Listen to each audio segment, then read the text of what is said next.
In the last video, we updated the jobs page so that we can show the job entries page when a job is selected. And one of the features of this page is that we should be able to edit the current job when we press the edit button. However, if I press this button, nothing seems to happen. And if I open up the console, I can see an error telling me that a provider of type database could not be found above this job entries page widget.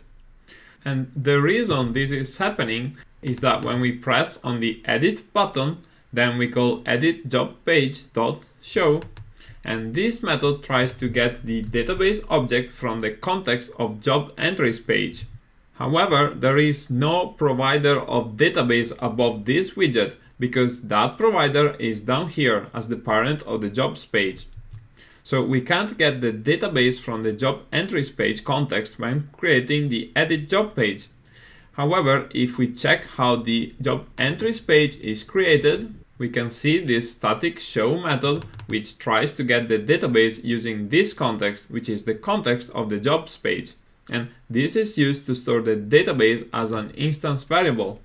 So the job entries page already has a database, and to fix our problem, we can pass this object directly to the edit job page rather than getting it with a provider. So to make this change, we can open the edit job page, and in the show method, we can add a database argument like this. And then we can remove this line that gets the database from the provider like this. And then we can head back to our job entries page, and here we can pass the database like this.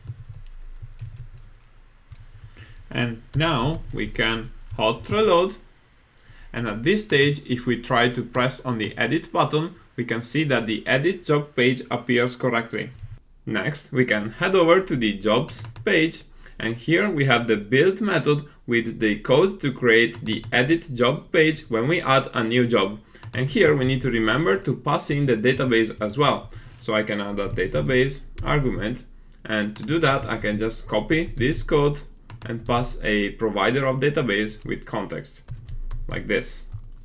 And with this change we should be able to hot reload, and then I can get back to the jobs, and here I can try to add a new job, for example test, like this, and I can see that the job is saved.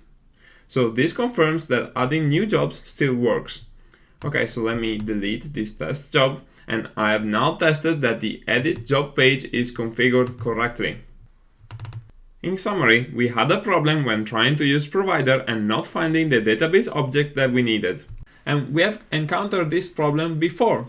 So this time we have fixed it by passing the database directly from one widget to another.